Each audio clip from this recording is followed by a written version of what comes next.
नमस्कार दोस्तों, stock market studies में फिर से एक बार आपको बहुत-बहुत स्वागत है। तो आज मैं फिर से आपके सामने कुछ इंपॉर्टेंट कंपनी का अपडेट शेयर करने वाला हूँ। तो इस वीडियो को पूरा लास्ट तक देखिएगा और अभी तक अपने चैनल को सब्सक्राइब नहीं किया तो जरूर कर लीजिएगा। कंटिन्यूअसली इन्फॉर्मेशन और अपडेट्स पाने के लिए चैनल के ऊपर बने रहिएगा। तो चलो देख लेते हैं कौन सा कंपनी है इस वीडियो के अंदर। फर्स्ट जो कंपनी है जिसके बारे में चर्चा करूँ, उसका नाम है मदारसन सुमी वायरिंग्स इंडिया लिमिटेड। तो मदारसन सुमी वायरिंग्स इंडिया लिमिटेड के बारे में बात करूँ तो इस कंपनी कोई मतलब अभी देखा जाए तो कंपनी छोटा कंपनी है। अराउंड 30,000 करोड़ के आसपास इसका मार्केट कैप है और इस कंपनी धीरे धीरे करके एक बहुत बड़ा होने का पोटेंशियल भी रखते हैं, क्योंकि इस फील्ड में जिस फील्ड में कंपनी काम कर रहा है उस फील्ड में 40% मार्केट शेयर कंपनी अकेला लेके रखा है।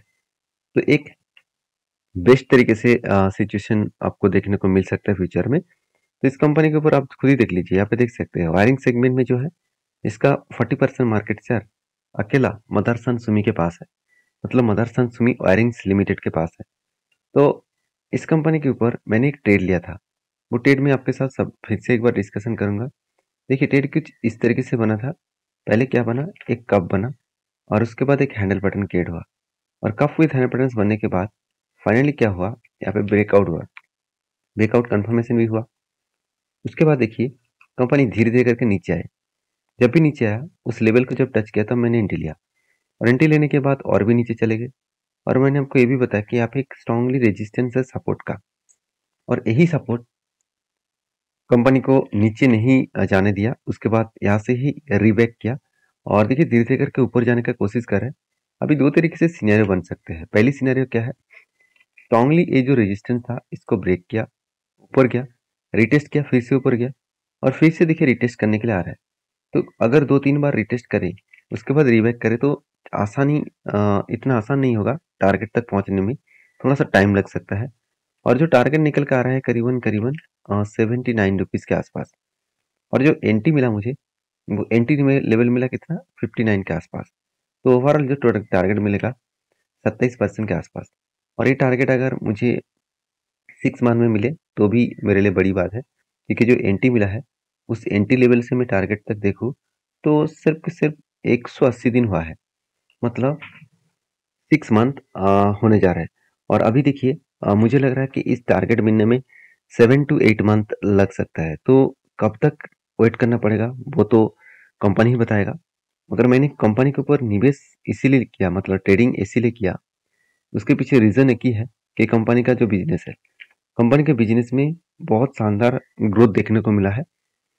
1460 करोड़ से बढ़ता हुआ देखने को मिले 1680 करोड़, उसके बाद 2100 करोड़ के आसपास। और एक्सपेंस भी 1250 करोड़ से 1500 करोड़, उसके बाद 1800 करोड़ के आसपास देखने को मिला। और नेट प्रॉफिट जो है वो 46 करोड़ से सॉरी 150 करोड़ से 106 करोड़ बना, उसके बाद 168 करोड़ बना। मतलब कंपनी 152 से 106, उसके बाद 168। तो हर साल में खुद को एक अलग लेवल में ग्रोथ किया, चाहे वो क्वार्टर्स हो चाहे वो साल हो, हर किसी को बीट करके कंपनी आगे बढ़े। अभी कंपनी के ऊपर जो इन्वेस्टर है उसके बारे में चर्चा करूं तो प्रोमोटर से लेकर एफआईडीएस पब्लिक हर किसी के पास आपको अच्छा खासा इन्वेस्टमेंट देखने को मिल जाएगा। तो बेस्ट तरीके से यहाँ पे इन्वेस्टमेंट आपको देखने को मिला। तो इसी कारण की वजह से मैंने क्या किया, इस कंपनी के ऊपर ट्रेड लिया। बाकी आपके क्या ओपिनियन है इस कंपनी के ऊपर जरूर कमेंट्स करना। और हाँ, अभी फिलहाल के लिए जितने सारे लोग शायद सोच रहे हैं कि इस पैटर्न्स को फॉलो करके काम करूंगा, तो ऑलमोस्ट टारगेट के नज़दीक है। तो यहाँ पे फॉलो करना बहुत बड़ा खतरा बनेगा, क्योंकि टारगेट नज़दीक है और यहाँ से रिवर्सल करेगा कि नहीं करेगा वो उसका कोई गारंटी नहीं है। और हाँ, कुछ दोस्तों ने ये भी कमेंट्स किया कि सर अगर मान के चलिए यहाँ पे मुझे कोई इस तरीके से पैटर्न्स मिले और ऊपर चला गया, टारगेट नहीं हुआ, नीचे आकर वही लेवल को टेस्ट किया और उसके बाद फिर से टारगेट, मतलब क्या वो उस लेवल से फिर से टारगेट जा सकते हैं, क्या उस लेवल में एंटी बन सकते हैं?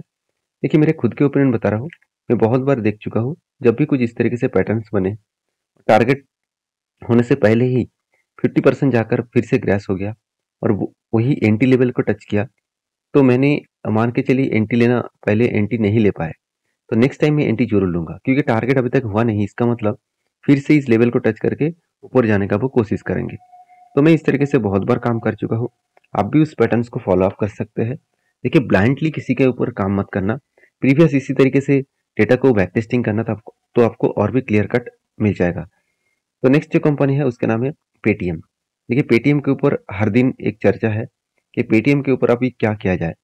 देखिए मैं पहले ही बोल चुका हूँ, जो कंपनी लॉस मेकिंग है और जिस कंपनी के ऊपर इतने बड़े से बड़े नेगेटिव न्यूज आ रहा है, तो उस कंपनी से बने रहने से कुछ फायदा नहीं है, क्योंकि कंपनी के ऊपर ये जो क्वार्टरली रिजल्ट आएगा, इस रिजल्ट में आप खुद ही देख लेना, कंपनी के जो सेल्स है वो कम हो जाएगा, एक्सपेंस एक्सपेंस तो कम होगा, उसके साथ साथ कंपनी का एक्सपेंस कम मतलब उतना कम नहीं होगा।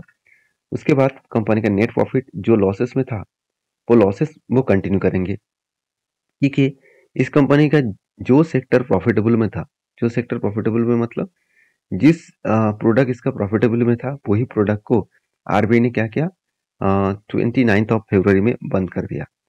मतलब इसका जो पेमेंट, जो पेटीएम पेमेंट बैंक जो था, उस बैंक को क्या कर दिया, बंद कर दिया, क्योंकि वो रूल्स रेगुलेशन को फॉलो करके नहीं काम नहीं कर रहा था, जिसके चलते है पेटीएम पेमेंट बैंक को बंद कर दिया। तो पेमेंट बैंक जब बंद हो गया, उसी न्यूज आने से पहले ही आप सभी जानते हैं, मैं पहले वीडियो बना के आपको शेयर किया था कि वॉरेन बफेट जी का जो कंपनी है बाक्सो हैथे, तो उन्होंने उनके भी शेयर इस पेटीएम के ऊपर था, उन्होंने भी माल बेच दिया। उसके साथ साथ अलीबाबा जो चाइना के इतने बड़े ब्रांड है, वो भी इस कंपनी के ऊपर माल बेच दिया। तो बड़े बड़े इंस्टीट्यूशन माल बेचकर भाग गया। तो फिर भी क्वेश्चन रहेगा, सर इंस्टीट्यूशन माल बेचकर भाग गया, तो फिर भी आज 60% के आसपास होल्डिंग क्यों है? क्योंकि देखिए और भी कुछ कंपनीज है जो इस कंपनी के ऊपर फंसे हुए हैं, तो वो माल तो बेचना चाहते हैं, तो इसलिए देखिए कंटिन्यूसली वो माल बेच रहे हैं। और कंटिन्यूसली माल बेचने के कारण पेटीएम के ऊपर देखिए लगातार एक फॉल देखने को मिला। इस हायर लेवल से जब से फॉल देखने को शुरू हुआ था, उसके बाद देखिए यहाँ पे बिग गैप डाउन हो गया, क्योंकि न्यूज ही ऐसा था जो मार्केट में एक बड़ा सा फॉल फॉल मतलब बहुत बड़ा। आप इसको मार्किंग करेंगे तो यहाँ से यहाँ तक अगर देखो, ओपनिंग जो हुआ था, एक दिन में 40% का गिरावट, 40 से 50%, एक दिन में 50% का गिरावट। तो सोचिए कंपनी के जो इन्वेस्टर है, उसका एक दिन में 1 लाख बन गया 50,000 रुपया। तो इतने बड़े लॉस मेकिंग कंपनी के ऊपर, इतने बड़े हाई वोलेटिलिटी कंपनी के ऊपर क्या रहना चाहिए, आप मुझे कमेंट्स करके बता सकते हैं। मैं बार बार एक ही चीज कहूंगा, जो लोग सेफ जोन में काम करना चाहते हैं, तो इस तरीके से कंपनी से दूरी रहिए, तो उसमें उसी का ही भला भला होगा, क्योंकि फंड खराब कंपनी के ऊपर निवेश करने से कुछ फायदा नहीं होगा। बहुत सारे लोग सोचेंगे तो इतना बड़ा क्रैश हो गया, चलो मैं बाय कर लूँ, यहाँ से अगर रिकवरी कर दिया तो मेरा पैसा डबल हो जाएगा। ऐसे सोचकर कभी निवेश मत करिए, क्योंकि तब उस तरीके से कंपनी को वो सोचना चाहिए जो कंपनी प्रॉफिटेबल में है, तो इसका तो प्रॉफिट का कोई नामो निशानी नहीं है। तो बाकी आपके क्या राय है जरूर कमेंट्स करना। नेक्स्ट जो कंपनी है उसका नाम है steel authority of India limited. जिस कंपनी के ऊपर मैंने ट्रेड लिया था, वो ट्रेड फाइनली टारगेट के नजदीक चला गया है, टारगेट अचीव होने वाले हैं। तो मुझे लग रहा है 1-2 दिन में टारगेट हो जाएगा। तो किस तरीके से ट्रेड लिया मैं आपको शेयर कर रहा हूँ। आप देखेंगे तो यहाँ पे एक रेंज स्टेट बना था। रेंज स्टेट का मतलब क्या है, देखिए कंटिन्यूसली एक बाइंग कैंडल बना, तो यहाँ पे भी बाइंग कैंडल, सेकेंड और थर्ड, तीन जो बाइंग कैंडल बना, उसको मैंने टॉप लेवल से डाउन लेवल तक मार्किंग किया। तो टॉप लेवल थोड़ा सा छोटा, हाँ, टॉप लेवल से डाउन लेवल तक मार्किंग किया, तो परसेंटेज कितना निकल के आए, करीबन 22.5% के आसपास। तो साढ़े जो 22% के आसपास जो यहाँ पे टारगेट निकल के आया, इस टारगेट के रूल्स क्या है, जब भी कोई ग्रीन कैंडल बने इस तरीके से कंटिन्यूसली, तो आपको करना क्या है, वेट करना है, जब नीचे आएगा इस लेवल को टच करेगा तब एंट्री बनेगा, और इस हायर लेवल तक टारगेट बनेगा। तो मैं हायर लेवल तक टारगेट, ऑलमोस्ट टारगेट होने वाला है। तो इस तरीके से एंट्री मैंने क्यों लिया, क्योंकि देखिए ये जो बड़े ऑपरेटर होता है ना, इस तरीके से बाइंग करके पहले गया था, उसके बाद नीचे इसीलिए लेके आए, क्योंकि जब उसका बाय हो गया उसके बाद सेल भी किया, फिर से नीचे जब आया तो इस लेवल से फिर से बाय करना स्टार्ट कर दिया। और देखिए यहाँ पे इनसाइड कैंडल भी बना था, उसके बाद देखिए धीरे धीरे करके वो ऊपर गया और इजीली वो टारगेट को अचीव कर रहा है। तो सिर्फ मैंने इस पैटर्न को देखकर काम नहीं किया, उसके साथ साथ कंपनी का फाइनेंशियल भी देखा। जैसे कंपनी के जो क्वार्टरली रिजल्ट है वो देखना बहुत इंपॉर्टेंट था। तो देखिए सेल्स के मामले में कंपनी के सेल्स इस बार थोड़ा सा कम हुआ, कोई बात नहीं। एक्सपेंस को कंट्रोल करने के बाद कंपनी का नेट प्रॉफिट 540 करोड़ से 423 करोड़ बना। मतलब गवर्नमेंट कंपनी होने के नाते भी कंपनी प्रॉफिटेबिलिटी को ठीक ठाक मेंटेन किया, और उसके मतलब ठीक ठाक मतलब पिछले सालों की तुलना से थोड़ा सा प्रॉफिट कम हुआ, अगर क्वार्टर बेसिस पे देखा जाए तो कंपनी 3 गुना प्रॉफिट कम किया है। तो यहाँ पे थोड़ा-सा वीकनेस था, फिर भी जब ट्रेड बना था, तब प्रॉफिट कौन-सा था? तब प्रॉफिट इस लेवल में था। तो प्रॉफिट इस लेवल में था और पिछले सालों का जो प्रॉफिट था वो नेगेटिव में था और नेक्स्ट क्वार्टर में प्रॉफिट अच्छा खासा हुआ और उस टाइम में मैंने क्या किया? एंट्री लिया था। तो अभी इस साल में इस क्वार्टर में कंपनी का रिजल्ट खराब हुआ तो कोई बात नहीं, पहले तो प्रॉफिट हुआ था ना, तो उस टाइम बेसिस में ही एंट्री लिया गया था। बाकी आपके क्या ओपिनियन है ज़रूर कमेंट्स करके बताना। और इस कंपनी के ऊपर सबसे मज़ेदार बात क्या है, एज ए इन्वेस्टर इस कंपनी के ऊपर कंटिन्यू म्यूचुअल फंड से लेकर इंस्टीट्यूशन भी कंटिन्यू कर रहा है, जिस कारण की वजह से मैं इस कंपनी के ऊपर भी कंटिन्यू कर रहा हूँ। बाकी आपके क्या ओपिनियन है ज़रूर कमेंट्स करके बताना। मिलते हैं नेक्स्ट वीडियो में, तब तक के लिए धन्यवाद।